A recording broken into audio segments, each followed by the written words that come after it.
नमस्कार दोस्तों, स्वागत है आप सभी का अपने YouTube चैनल शिव पार्वती धार्मिक कथा में।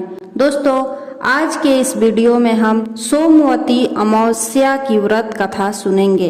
धार्मिक मान्यता के अनुसार सोमवती अमावस्या के दिन पितरों के तर्पण करने से उनकी आत्मा को शांति मिलती है। साथ ही इस दिन स्नान और दान पुण्य का विशेष महत्व है। तो आइए सुनते हैं सोमवती अमावस्या की व्रत कथा। एक गरीब ब्राह्मण परिवार था। उस परिवार में पति पत्नी के अलावा एक पुत्री भी थी। वह पुत्री धीरे धीरे बड़ी होने लगी। उस पुत्री में समय और बढ़ती उम्र के साथ सभी स्त्रियोचित गुणों का विकास हो रहा था।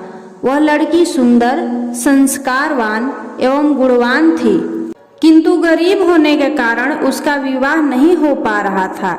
एक दिन उस ब्राह्मण के घर एक साधु महाराज आए। वो उस कन्या के सेवा भाव से काफी प्रसन्न हुए। कन्या को लंबी आयु का आशीर्वाद देते हुए साधु ने कहा कि इस कन्या के हथेली में विवाह योग्य रेखा नहीं है। तब ब्राह्मण दंपति ने साधु से उपाय पूछा कि कन्या ऐसा क्या करे कि उसके हाथ में विवाह योग बन जाए। साधु ने कुछ देर विचार करने के बाद अपनी अंतर्दृष्टि से ध्यान करके बताया कि कुछ दूरी पर एक गांव में सोना नाम की धोबिन जाति की एक महिला अपने बेटे और बहू के साथ रहती है, जो बहुत ही आचार विचार और संस्कार संपन्न तथा पति परायण है। यदि यह कन्या उसकी सेवा करे और वह महिला इसकी शादी में अपने मांग का सिंदूर लगा दे, उसके बाद इस कन्या का विवाह हो तो इस कन्या का वैधव्य योग मिट सकता है। साधु ने यह भी बताया कि वह महिला कहीं आती जाती नहीं है। यह बात सुनकर ब्राह्मणी ने अपनी बेटी से धोबिन की सेवा करने की बात कही।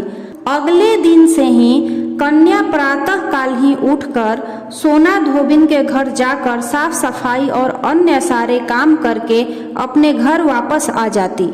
एक दिन सोना धोबिन अपनी बहू से कहने लगी कि तुम तो सुबह ही उठकर सारे काम कर लेती हो और पता भी नहीं चलता।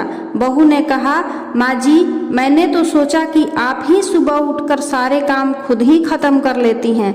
मैं तो देर से उठती हूँ। इस पर दोनों सास बहू निगरानी करने लगी कि कौन है जो सुबह ही घर का सारा काम करके चला जाता है। कई दिनों के बाद धोबिन ने देखा कि एक कन्या मुंह अंधेरे घर में आती है और सारे काम करने के बाद चली जाती है। जब वह जाने लगी तो सोना धोबिन उसके पैरों पर गिर पड़ी। पूछने लगी कि आप कौन हैं और इस तरह छुप कर मेरे घर की चाकरी क्यों करती हैं। तब कन्या ने साधु द्वारा कही गई सारी बात बताई। सोना धोबिन पति परायण थी, उसमें तेज था। वह तैयार हो गई। सोना धोबिन के पति थोड़ा अस्वस्थ थे। उसने अपनी बहू से अपने लौट आने तक घर पर ही रहने को कहा। सोना धोबिन ने जैसे ही अपने मांग का सिंदूर उस कन्या की मांग में लगाया, उसका पति मर गया। उसे इस बात का पता चल गया।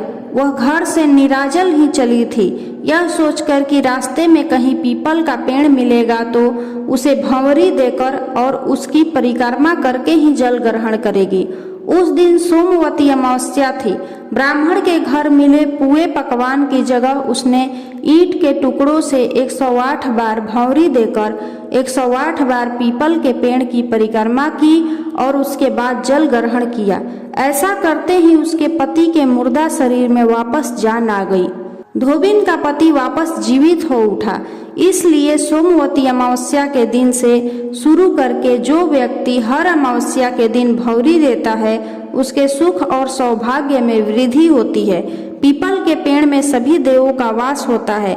अतः जो व्यक्ति हर अमावस्या को न कर सके, वह सोमवार को पड़ने वाली अमावस्या के दिन 108 वस्तुओं की भंवरी देकर सोना धोबिन और गौरी गणेश का पूजन करता है, उसे अखंड सौभाग्य की प्राप्ति होती है। उम्मीद है आपको सोमवती अमावस्या की व्रत कथा अच्छी लगी होगी। हर हर महादेव।